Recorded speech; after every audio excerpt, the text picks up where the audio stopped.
ఆది కాండము నుండి ప్రకటన గ్రంథం వరకు చాలా సార్లు ప్రార్థన ప్రార్థన ప్రార్థన అనే పదాలు మనం చాలాసార్లు చూస్తాం.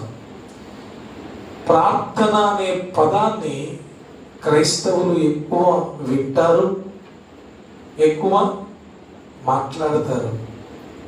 బాధాకరమైన విషయం ఏంటంటే ప్రార్థన మాత్రం చేయరు. అది చాలా బాధాకరమైన విషయం. ఇంకోటి ఏంటంటే ప్రార్థన చెయ్యాలని అందరికీ తెలుసు. ఏ క్రైస్తవునికైనా ప్రార్థన చెయ్యాలని తెలియని వాళ్ళు ఉన్నారా? ప్రార్థన చెయ్యాలని అందరికీ తెలుసు, కానీ ఎక్కువ మంది ప్రార్థన చేయరు. ప్రార్థన చెయ్యకపోవడం అనేది ఇంకో మాట ఏంటంటే, కొంతమందికి ప్రార్థన చెయ్యట్లేదు నేను అనే బాధ కూడా చాలా మందికి లేదు. కనీసం ఏముండాలి?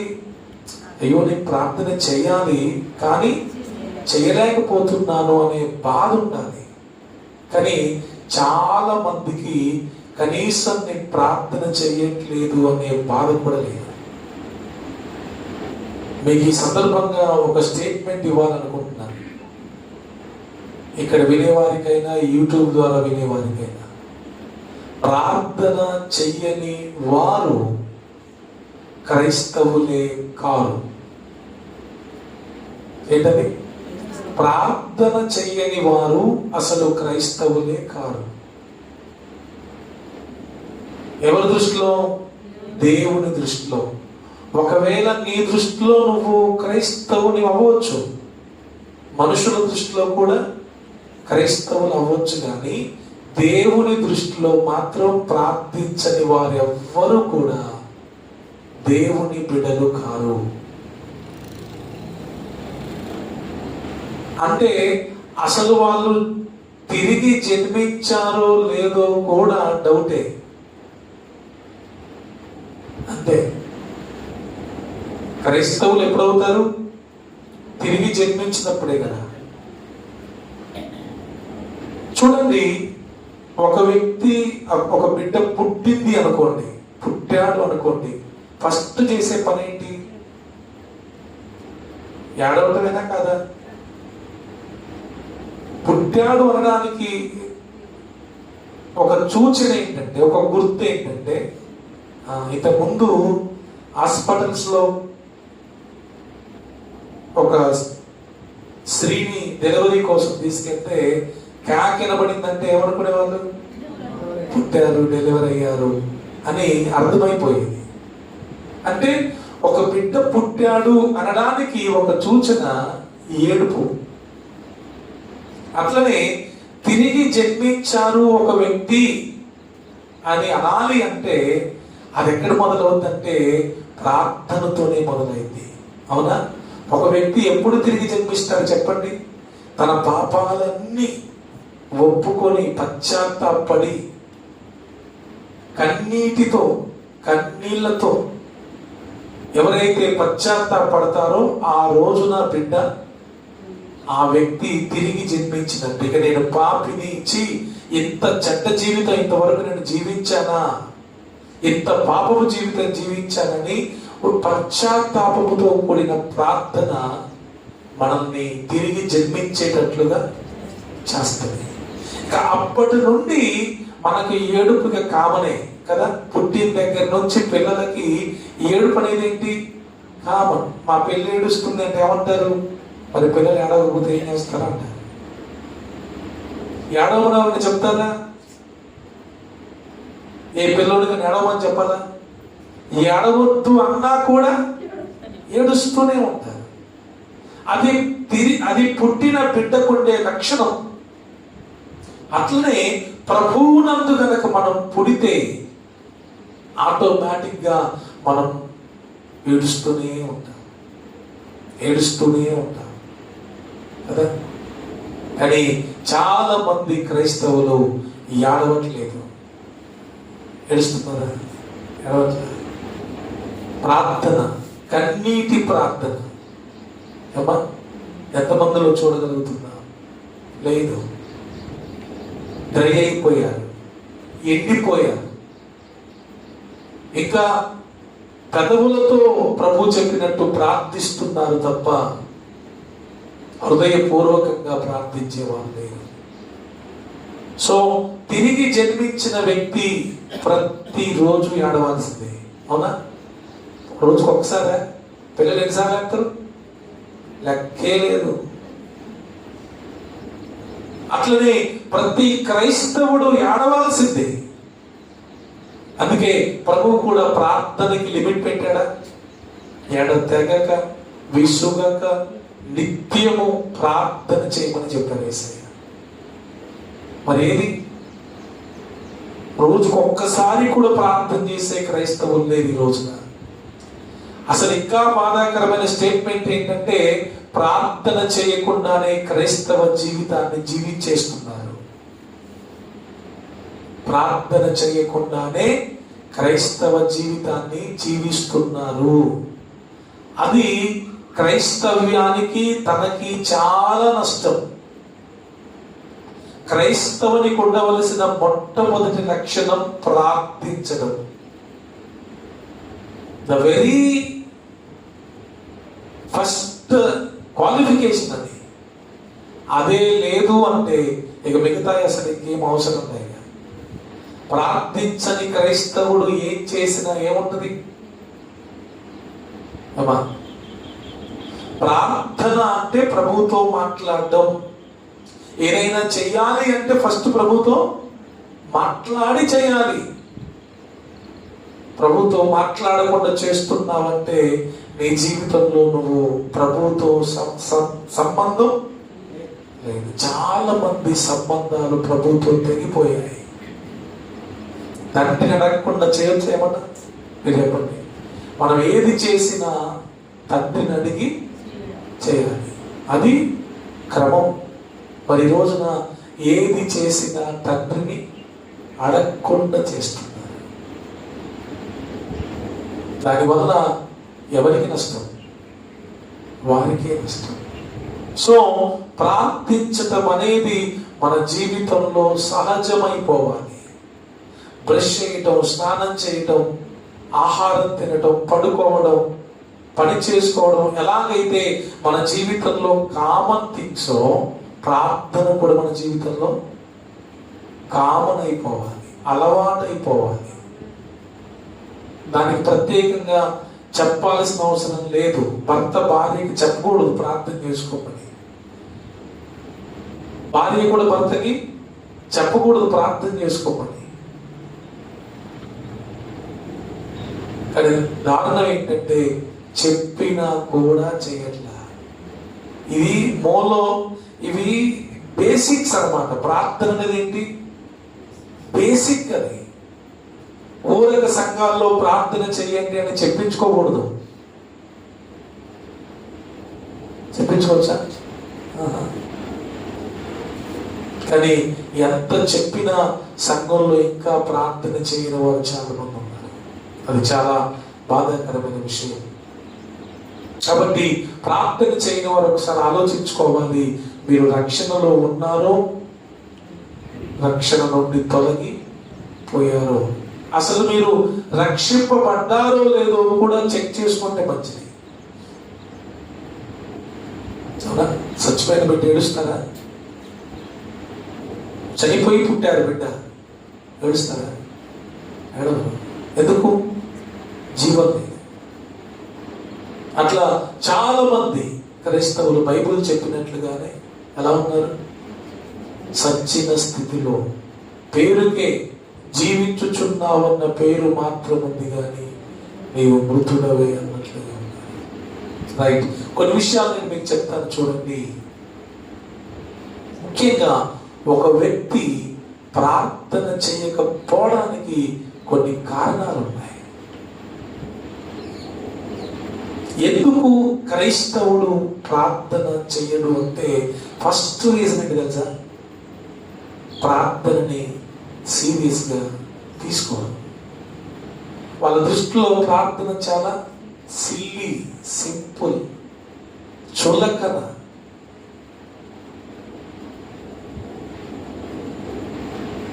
ప్రార్థన గురించిన ఆసక్తి, ఆశ, రోషం, పౌరుషం, పట్టుదల లేకపోవడం ఫస్ట్ థింగ్. అది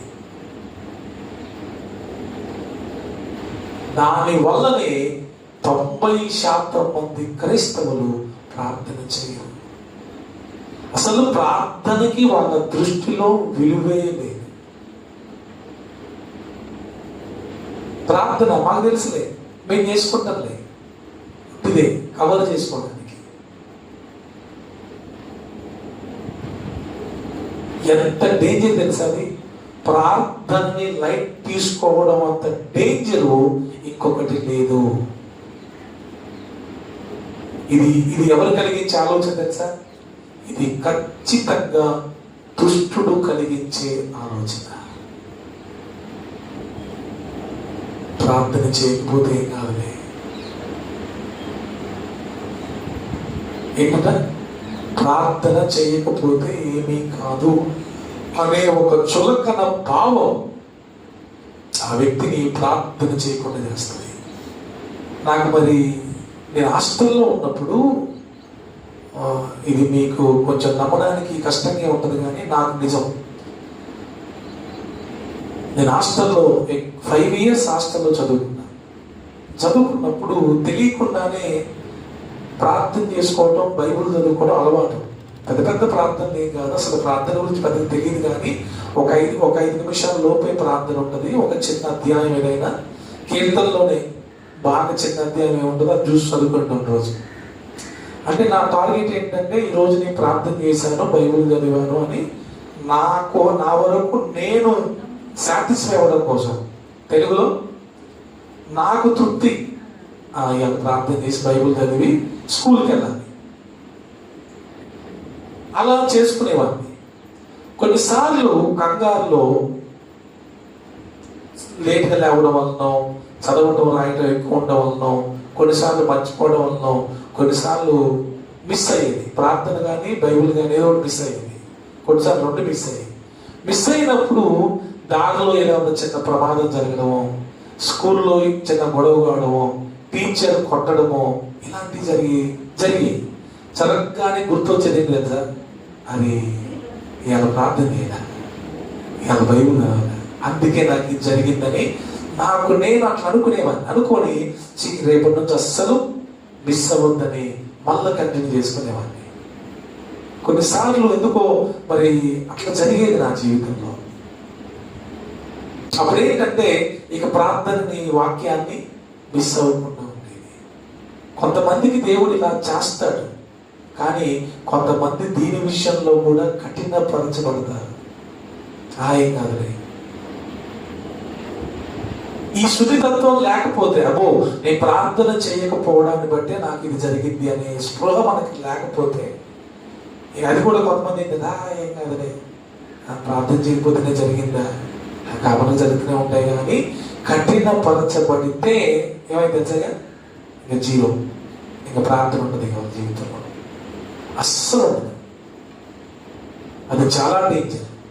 అందుకే ప్రార్థనని ఎవరు ఎప్పుడు ఎక్కడ కూడా తేలిక తీసుకోకూడదు. ప్రార్థన అంటే ప్రార్థన. భక్తులు ప్రార్థనని ప్రాణంగా భావించారు. అర్థమైందమ్మా? భక్తులు ప్రార్థనని ప్రాణంగా భావించారు కాబట్టే భక్తులు ప్రార్థన చేయగలిగారు. ఇప్పుడు ఎగ్జాంపుల్, నేను దానియేలు, ఎస్తేరు ఈ ఇద్దరిని చూసుకోండి.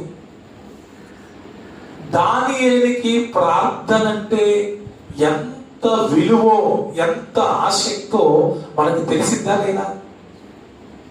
ఒక 30 రోజులు ప్రార్థన చెయ్యొద్దు అనే ఒక శాసనం రాజు దగ్గర నుంచి బయలుదేరింది. ఎన్ని రోజులు? 30 days. తర్వాత మనం చేసుకోవచ్చా లేదా? దానియేలుకి ఆ శాసనం నచ్చలేదు. చచ్చిపోతావు, ఈ శాసనాన్ని మీరితే చచ్చిపోతావు అని తెలిసింది. అయినా చచ్చిపోయినా పర్వాలేదు, ప్రార్థన మాత్రం చచ్చిపోవద్దు. ఏం స్టేట్మెంట్ అనేది? నేను చచ్చిపోయినా పర్వాలేదు కానీ నేను ప్రతిరోజు చేసే ప్రార్థన చచ్చిపోకూడదు. అది దానియేలు యొక్క దృష్టిలో ప్రార్థనకున్న విలువ. నేనైనా చనిపోయినా పర్వాలేదు, నేను రోజు 3 సార్లు చేసే ప్రార్థన మాత్రం చనిపోకూడదు. చాలా మంది ప్రార్థనను చంపేశారు. క్రైస్తవులు చాలా మంది ప్రార్థన ఏం చేశారు? చంపేశారు. చిత్రం ఏంటి తెలుసా? ప్రార్థనను చంపేశారు అంటే అర్థం ఏంటంటే వాళ్ళు చచ్చిపోయారు. అతన్ని వాళ్ళు చచ్చిపోయారు కనుకనే వారు చేసే ప్రార్థన కూడా చచ్చిపోయింది. ఆత్మీయంగా ఒక వ్యక్తి చనిపోయాడు కాబట్టి ఆ వ్యక్తి ప్రార్థన చేయడు. జఫన్య శాస్త్రయ్య గారు అనుకుంటా, నేను చెబుతుంటే విన్నాను. వాళ్ళ నాన్నగారు చనిపోతే శనివారం చనిపోయారు, ఆదివారం ప్రార్థన అయిపోయిన తర్వాత సమాధి కార్యక్రమం అనుకుంటా. ఆ చనిపోయిన ఆ తెల్లవారుజామున వాళ్ళ అమ్మగారు యథావిధిగా తెల్లవారుజాము 4 గంటలకు ఆమె ప్రార్థన చేసుకుని అలవాటు కదా, అంతవరకు ఆ శవం దగ్గర ఉండి ఆ 4 కాగానే వెళ్ళి తన గదిలో ప్రార్థన చేసుకుంటుందంట. ఎటెళ్ళింది మమ్మీ, ఎటెళ్ళింది అని చూస్తే ప్రార్థన వెళ్ళారు. అంటే భర్త చనిపోయిన రోజు కూడా ప్రార్థన చేసుకోవాలా?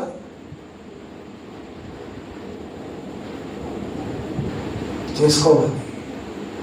అంటే ప్రార్థన చెయ్యడానికి మనల్ని ఏది ఎవరు ఆపకుండా ఉండేటట్లుగా మన భక్తి ఉండాలి, మన ఆత్మీయ జీవితం ఉండాలి. మొన్న సురేష్ గారు చెప్తుంటే విన్నాను, ఆదివారం తెల్లవారుజామున వాళ్ళ ఇంట్లో వాళ్ళ కుక్కగానే ఒక అబ్బాయి చనిపోతే పాస్టర్ గారికి, సంఘానికి ఎవ్వరికి చెప్పకుండా ఆ అబ్బాయిని అలానే మంచంలో పడుకోబెట్టి తాళం వేసి వచ్చి ఆరాధన అంతా ప్రతి ఆదివారం జరిగినట్లుగానే జరిగించి ఈయన కూడా ఆరాధనలో చక్కగా సంతోషించి ఆరాధన అంతా అయిపోయిన తర్వాత నిలబడి మా అబ్బాయి చనిపోయాడు, సమాధి కార్యక్రమం చేయాలని చెప్పారంట. అంటే ఆయన ఉద్దేశం ఏంటంటే నా కొడుకు చనిపోవడం వలన మా మందిరంలో ఆరాధన డిస్టర్బ్ అవ్వద్దు. ఏం ఆలోచన! ఎంత హై స్టాండర్డ్ ఆయన. కొంతమంది ఏం చేస్తారు, శనివారం చనిపోయారు అనుకోండి, అయ్యగారు మీరు ప్రార్థన తొందరగా ముగించి వచ్చేయాలా, సమాధి కార్యక్రమం ఉంది. మరి ఎంత రాంగ్ స్టేట్మెంట్ అది. ప్రార్థన, ఆరాధన ఏది కూడా మన వలన ఆగిపోవద్దు. మనం చచ్చిపోయినా సరే ప్రార్థన, ఆరాధన అవి జరుగుతూనే ఉండాలి. దాని ఉద్దేశం అది ఏంటి? నేను చనిపోయినా పర్వాలేదు కానీ నేను దినమునకు 3 సార్లు చేసే ప్రార్థన మాత్రం చనిపోకూడదు. అందుకే దేవుడు బానిసైన దానియేలును బాస్గా చేశాడు బబులోను దేశానికి. బబులోను దేశానికి బానిసేమయ్యాడు, బాస్ అయ్యాడు. కారణం, దానియేలు దృష్టిలో ప్రార్థన చాలా గొప్పది.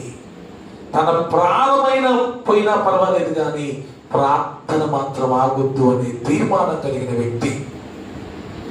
అంటే ప్రార్థన కోసం తన ప్రాణాన్ని కూడా త్యాగం చేశాడు. త్యాగం చేయడానికి సిద్ధపడ్డాడు. పోతే పోయింది నా ప్రాణం, దేనికోసం? ప్రార్థన కోసం.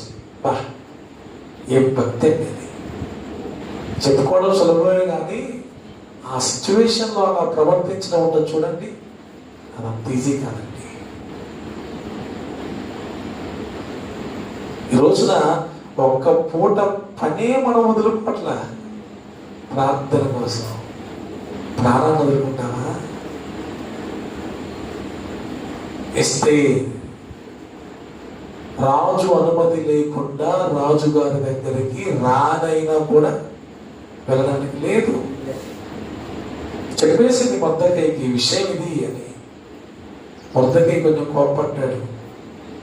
మరి ఈ సమయం కోసమే ఇక్కడికి వచ్చామేమో ఆలోచించు అని కూడా చెప్పాడు. సరే, చేసేదేం లేదని మీరు ఉపవాసం ఉండి ప్రార్థన చేయండి, నేను కూడా ఉంటాను, నా కోసం కూడా ఉపవాస ప్రార్థన చేయమని చెప్పి ఉపవాసం ఉండి ప్రార్థన చేసి తన చెలికత్తెలను కూడా ప్రార్థనలో ఉంచి అప్పుడు ప్రాణానికి తెగించి ఆయన దగ్గరికి వెళ్ళింది. అవునా కదా? మీరు ఒక మాట ఇక్కడ గుర్తుపెట్టుకోవాలి. ప్రార్థన ద్వారా మనం ఏం చేసినా చేయగలుగుతుంది. అసలు వెళ్ళకూడదు, కానీ ప్రార్థన చేసుకొని వెళ్ళింది కనుక దేవుడు హాని కలగలేదు. దానిలో అంతేగా, ప్రార్థన చేసుకుంటున్నాడు కాబట్టి సింహాల బోర్లో వేశారు కనుక సింహాల నోళ్లను దేవుడు మూసాడు. ప్రార్థనా పరులు ఎక్కడున్నా స్పెషల్గా ఉంటారు. ప్రార్థనా పరులు ఏది చేసినా ప్రత్యేకంగా ఉంటుంది. ప్రార్థనా పరులను సాతాను కూడా ఓడించలేడు. అంతే. ప్రార్థనా పరులను ముట్టడం ఎవరి వల్ల కాదు. అంతే. వాళ్ళ ప్రార్థనే వాళ్ళకు బలం, వాళ్ళ ప్రార్థనే వాళ్ళకి కంచె. అంతే. ముట్టలేరు, అసలు ఎవ్వరు ముట్టలేరు. రాజు కూడా ముట్టలేదు. చిత్రమేంటి తెలుసా? దానియేలు కోసం జాగారం చేసిండు రాజు. దానియేలుకి ఏమైనా అయితేమో అని రాజుకి టెన్షన్ పుట్టింది. ప్రార్థనా పరుల ప్రభావం అట్లుంటుంది. రాజుల మీద కూడా ప్రార్థనా పరుల ప్రభావం ఉంటుంది.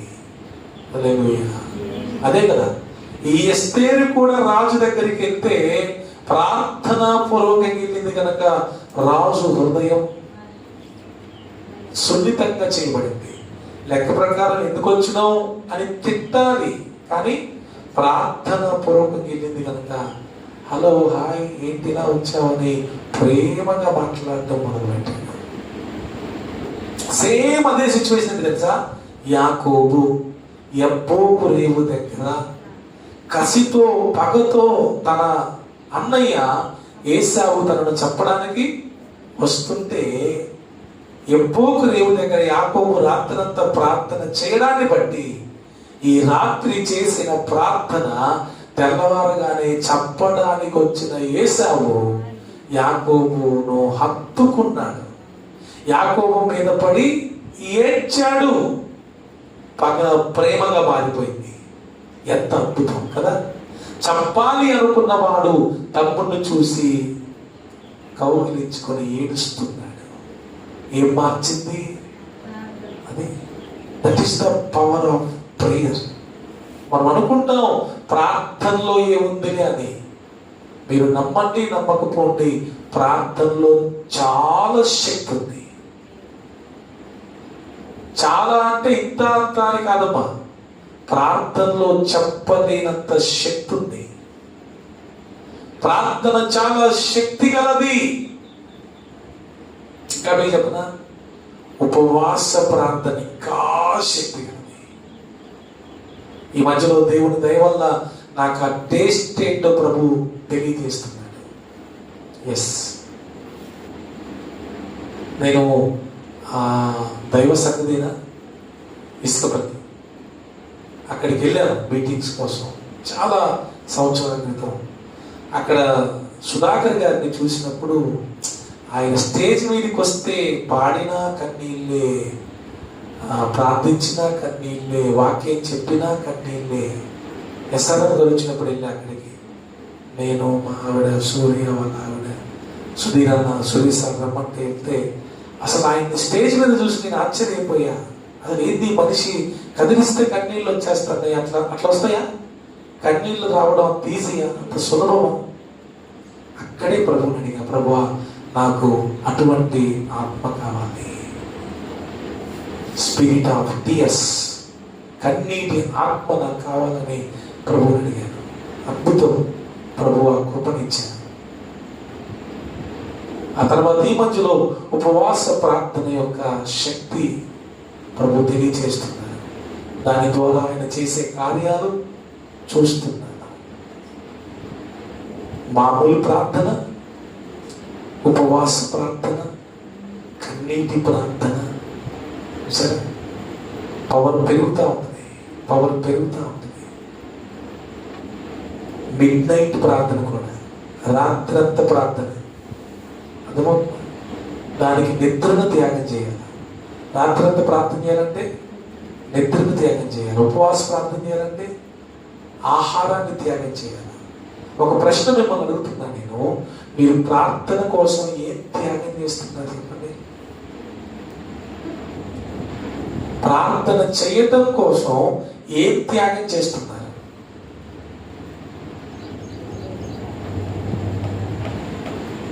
మీకు విషయం తెలుసా? త్యాగం లేకుండా మనం ఏం చేయలేము. ప్రార్థన చేయాలంటే ఖచ్చితంగా త్యాగం చేయాలి. నిద్రను త్యాగం చేయాలా? అందరూ 6 గంటలకు లేస్తే మనం 5 గంటలకు లేవాలా? అందరూ 10 గంటలకు పడుకుంటే మనం 11 గంటలకు పడుకోవాలా? ఎందుకు? అది ప్రార్థన కోసం. చాలా మంది పిచ్చోళ్ళు సెల్ ఫోన్ చూడటం కోసం నిద్ర త్యాగం చేస్తున్నారు.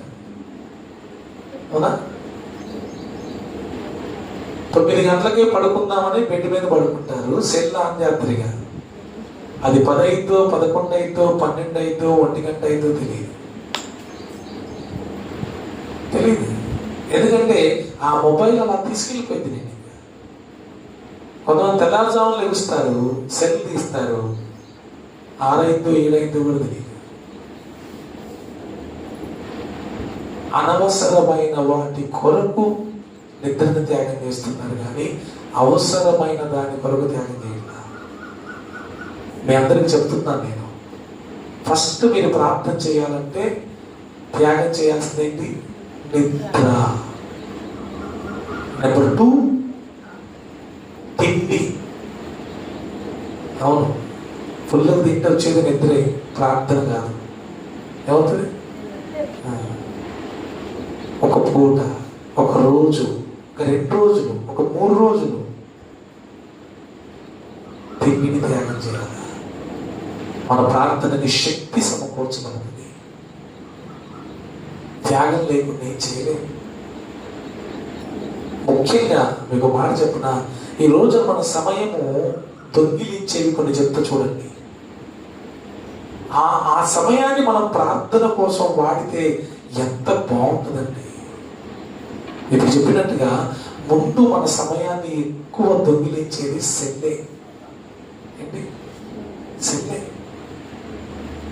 మన సమయము సెల్లు దొంగిలించినంతగా ఇంకేం దొంగిలించట్లేదు. ఇప్పుడు ఆండ్రాయిడ్ మొబైల్స్ వచ్చిన తర్వాత people are spending more time with mobile.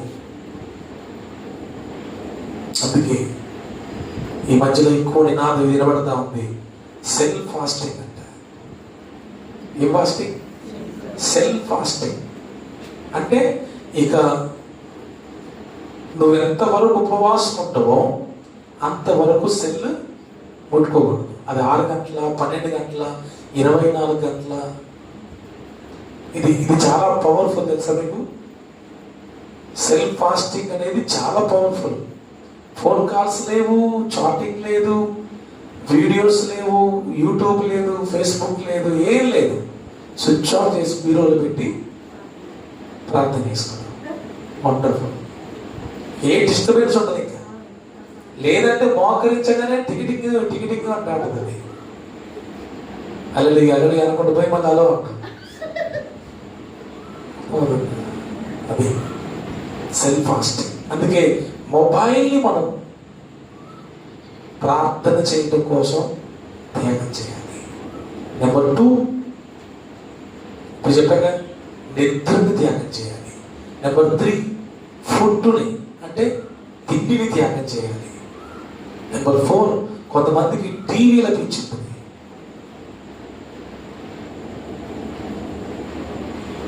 ఆ టైం అంతా టీవీ తీసుకుంటా ఉంటుంది, ఆడుతూనే ఉంటుంది ఆ టీవీ. చాలా డేంజర్ ఇది. టీవీని త్యాగం చేయాలి. 5, కొంతమంది ఖాళీ దొరికితే ఎవరింటికి పోయి ముచ్చట్లు పెడదామా అని చూస్తూ ఉంటారు. ఇది 5. మీ సమయాన్ని దొంగిలించే విషయాలు చెప్తున్నా మీకు నేను. వీటిని కనుక జయిస్తే మీరు ప్రార్థనా పరులైపోతారు. ఇప్పుడు వీటి వల్ల ఉపయోగం ఉందా మీరు చెప్పండి? సెల్ ఫోన్ వల్ల కానీ, ఎక్కువ నిద్రపోవడం వల్ల కానీ, తిండి వల్ల కానీ, టీవీ వల్ల కానీ, ముసలమ్మ ముచ్చట్ల వల్ల కానీ ఉపయోగం ఉందా? వీటిని ఎవరైతే కట్ చేస్తారో, వీటిని ఎవరైతే దేవుని కోసం త్యాగం చేస్తారో వాళ్ళు ప్రార్థనా పరులైపోతారు. మనం టైం లేక మనం ప్రార్థన చేయట్లేదా? నో. టైం ఉండి ఆ సమయాన్ని సద్వినియోగం చేసుకోవడం చాతగాక ప్రార్థన చేయట్లా. అవసరమైతే ఏం తెలుసా నేను చెప్పినండి, అవసరమైతే ఒక రోజు కూలి మాని ప్రార్థన చేయాలి. ఒక రోజు ఉద్యోగం మాని ప్రార్థన చేయాలి. అమ్మో ఈరోజు నీకు పనికి పోను, ఉద్యోగానికి పోను, మరి ఏం చేస్తావు? ప్రార్థన చేసుకుంటా. ఎప్పుడన్నా ఇట్లాంటివి చెప్పారా? ఇలా కూలికి వస్తావా? నేను రాను. ఎందుకు రావు? ప్రార్థన చేసుకోవాలా అంటారా? పని ఉంది, ఫంక్షన్ ఉంది, పెళ్ళి ఉంది, దినం ఉంది. No no no no. ప్రార్థన కోసం నేను పని మానేస్తున్నా, ప్రార్థన కోసం నేను ఉద్యోగం మానేస్తున్నా. ఈ అనుభవంలోకి వస్తే ఎంత బాగుంటుందండి.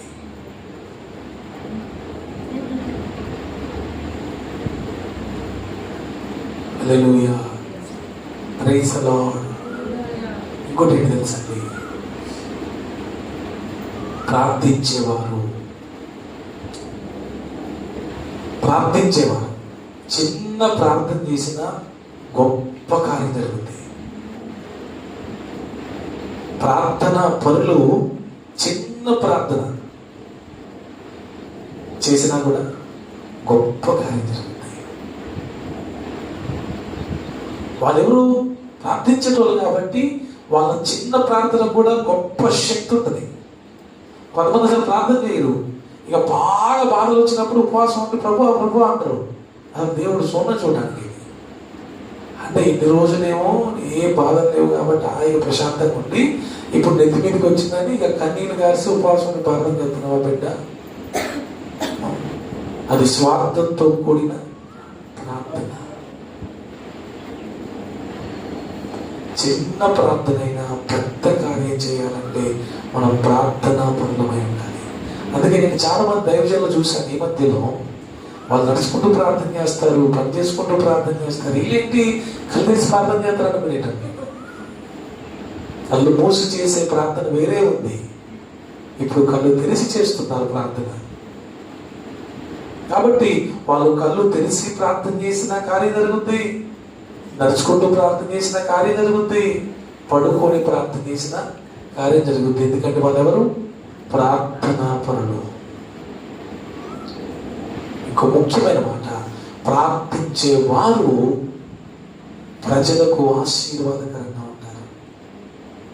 నీ వలన ప్రజలు దీవించబడతారు నువ్వు ప్రార్థించే వ్యక్తివైతే. ఎస్, కొన్ని వేల మందికి ప్రార్థన మనల్ని ఆశీర్వాదకరంగా మారుస్తుంది. It is a greatest weapon. అసలు ప్రార్థన అనేది గొప్ప ఆయుధం. చాలా మంది తెలియదు ఆ విషయం.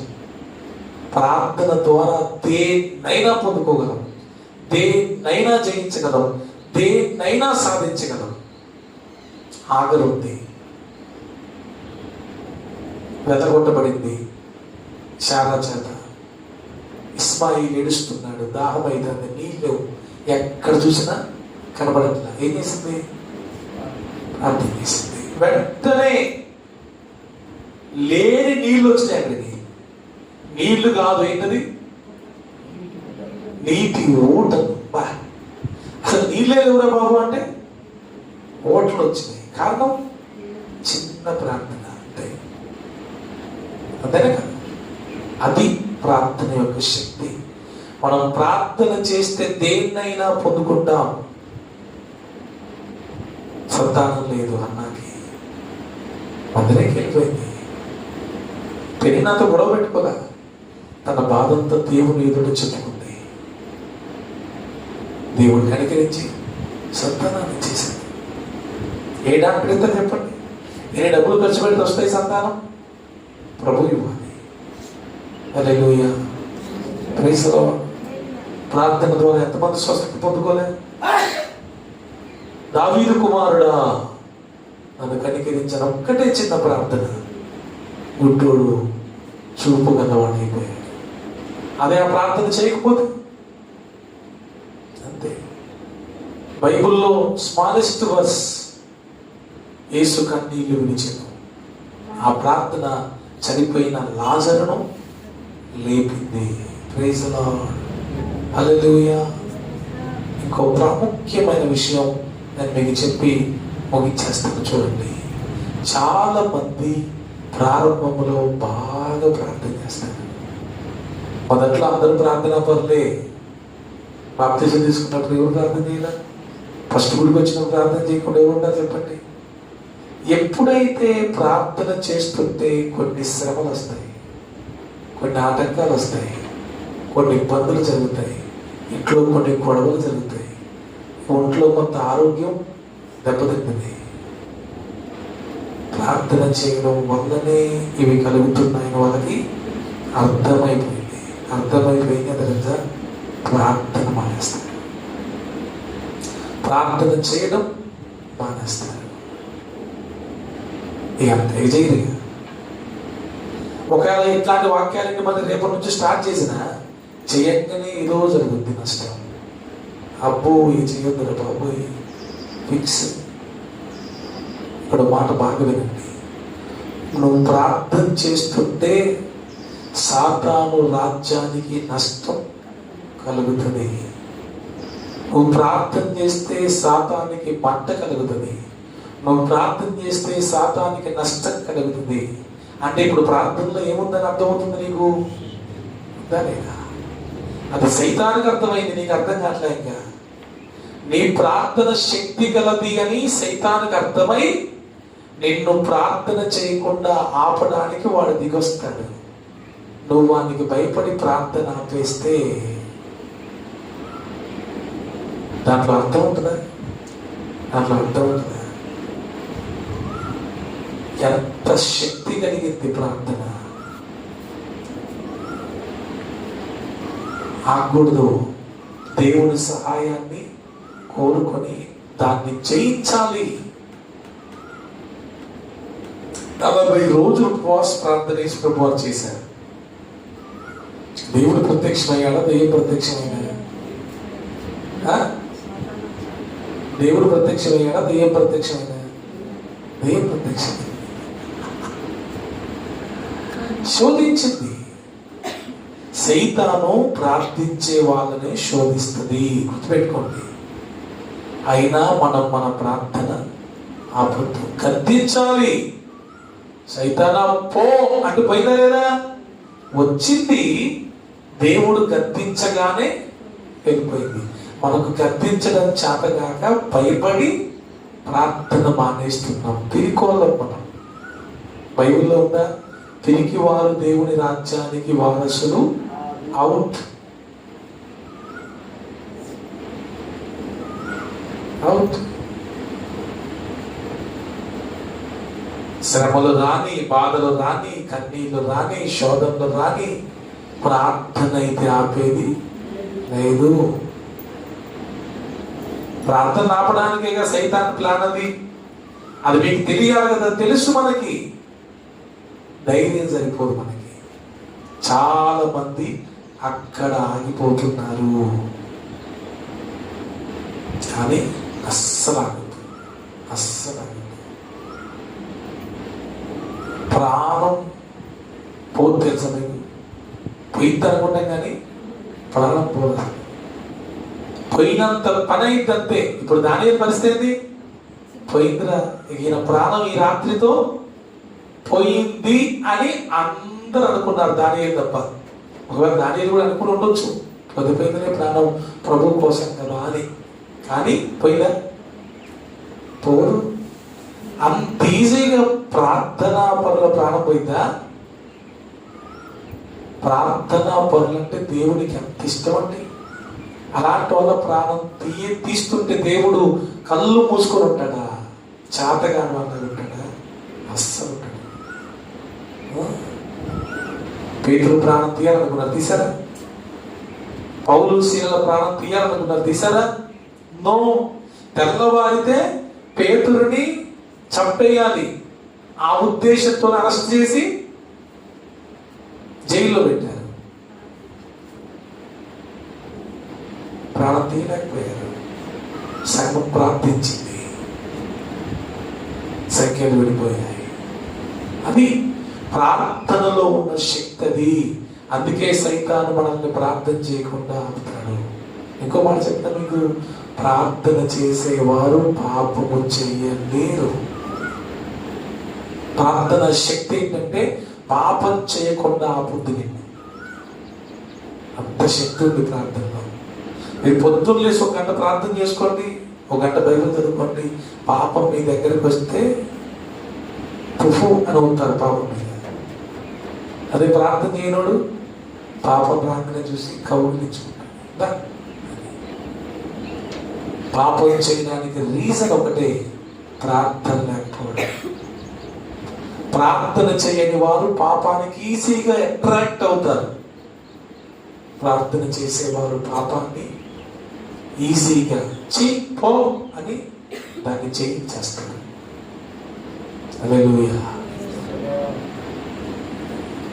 ఎన్ని డబ్బులు పట్టుకొని వచ్చినాయి మా బంగారం వస్తుంది, అసలు చూడడం కూడా చూడలేదు. ఎందుకో తెలుసు, నా ప్రార్థన కంటే అదేమి గొప్పది కాదు. నేను ప్రార్థన చేస్తే దేవుడు నాకు ఏదైనా ఇస్తాడు. ఆయన ఇచ్చింది నాకు. ఎస్, ప్రార్థన ద్వారానే భక్తులందరూ బైబిల్లో ప్రార్థన ద్వారానే సమస్తాన్ని పొందుకున్నారు. అవునా? ప్రార్థనకు వేరుగా ఏం పొందుకోలే. I want to close my message. చివరిసారిగా ఒక మాట చెప్తాను. ఎఫెసీయులకు రాసిన పత్రిక 6:19 నుంచి 22 వచ్చిన చదవండి. ఎఫెసీ 6:19-20 నిన్నే చదువుకున్నా నేను అది. మరియు నేను దేని నిమిత్తము రాయబారినై సంఖ్యలలో ఉన్నాను, ఆ సువార్త మర్మమును ధైర్యముగా తెలియజేయుటకు నేను మాట్లాడ నోరు తెరిచినప్పుడు దానిని గూర్చి నేను మాట్లాడవలసినట్లుగా ధైర్యముతో మాట్లాడుటకై వాక్శక్తి నాకు అనుగ్రహింపబడినట్లు నా నిమిత్తము పూర్ణమైన పట్టుదలతో విజ్ఞాపన చేయుచు మెలకువగా ఉంటుంది. పౌలు ఎఫెసీ సంఘానికి చెప్తున్నాడు, సంఘమా మీరు నా కొరకు ప్రార్థన చేయాలా. ఏమని? అమ్మా, సంఘం సేవకుని కొరకు ప్రార్థన చేయాలి. ఇక్కడ ముఖ్యమైన అంశం ఏంటి తెలుసా? పౌలు దేవుని మాటలు చెప్పడానికి నిలబడబోతున్నప్పుడు మాట్లాడాల్సిన విషయాన్ని ధైర్యంగా మాట్లాడేటట్లు నా కొరకు ప్రార్థన చేయమని సంఘాన్ని కోరుకుంటున్నాడు. ఈ రోజున సంఘస్థులు ఎవరైనా ప్రార్థన చేస్తున్నారా?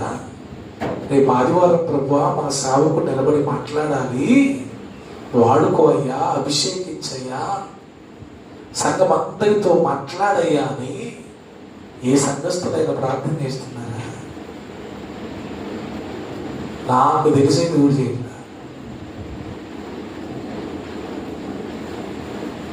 నాకు తెలిసేది చేస్తే దేవునికి స్తోత్రం. వాళ్ళంత మంచోళ్ళు లేరు.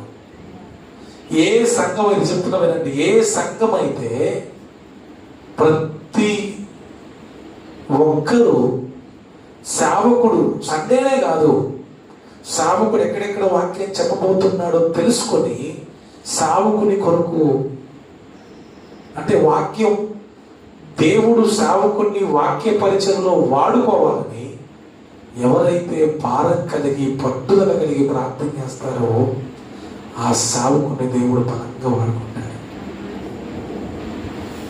సంఘం ఖచ్చితంగా ప్రార్థన చేయాలి. శనివారమే కాదు, అసలు ఆదివారం మెసేజ్ అయిపోయిన తర్వాత ఆదివారం సాయంత్రం నుంచే మళ్ళీ ఆదివారం మెసేజ్ వరకు ఆ సేవకుని వాడుకోయా అని ప్రార్థన చేయాలా. ఎక్కడికైనా వెళ్తున్నప్పుడు ప్రభు వాడుకోయా, రేపు ఆదివారం వాడుకోయా, శుక్రవారం వాడుకోయా అని ఎవరైతే సంఘస్థులు పట్టుదల కలిగి ప్రార్థన చేస్తారో వారి ప్రార్థన సేవకునికి చాలా ఉపయోగపడుతుంది. దేవుడు వాడుకుంటాడు. అది ప్రార్థించే క్రైస్తవులు, ప్రార్థించే సంఘం, ప్రార్థించే సేవకులు కావాలి. బాధాకరమైన విషయం ఏంటంటే ప్రార్థన ఆత్మ చల్లారిపోయింది దేశంలోనే కాదు ప్రపంచంలోనే ప్రార్థన ఆత్మ చల్లారిపోయింది.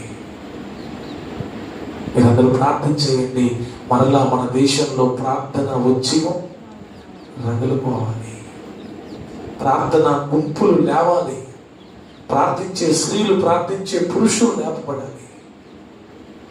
చిన్న పిల్లల మీదకి కూడా ప్రార్థనాత్మ దిగి రావాలి.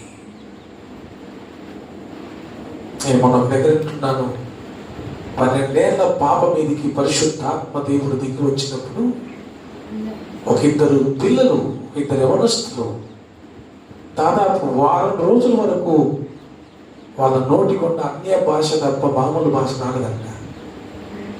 ఇంట్లో అసలు తెలుగు భాష రాలేదంట. వారం రోజులు అన్ని నోరు తెలిస్తే అన్య భాషనే, మామూలు భాష రాలేదంట. అలా దేవుడు కుమ్మరించబడాల. అటువంటి దినాలు మన రోజుల్లో మన తరంలో రావాలి. మనమందరము ప్రార్థన కోసం అవసరమైతే ప్రాణాన్నైనా ఇద్దాము తప్ప ప్రార్థనని చచ్చిపోనియొద్దు. అసలు ప్రార్థనే మనల్ని బ్రతికించేది. మనల్ని బ్రతికించే ప్రార్థనని మనం చంపేస్తే ఎలా బ్రతుకుతాం చెప్పండి? అర్థమవుతుందా? ప్రార్థన చేయవాడు క్రైస్తవుడే కాడు. అటువంటి గొప్ప కృప మనకి ప్రభు అనుగ్రహించునుగాక. ప్రార్థన కోసం ఏదైనా త్యాగం చేయడానికి ప్రభు మనల్ని ప్రేరేపించునుగాక. దేవుడి మాటలు మన వెనుకలో దీవించునుగాక. అందరూ కళ్ళు మూసుకుందాం, ప్రార్థన చేద్దాం. ఎక్కడ వాళ్ళు అక్కడే యేసయ్యా కనికరించు. నిజమే కదా, నేను ప్రార్థన కోసం ఏమి త్యాగం చేయలేకపోతున్నాను.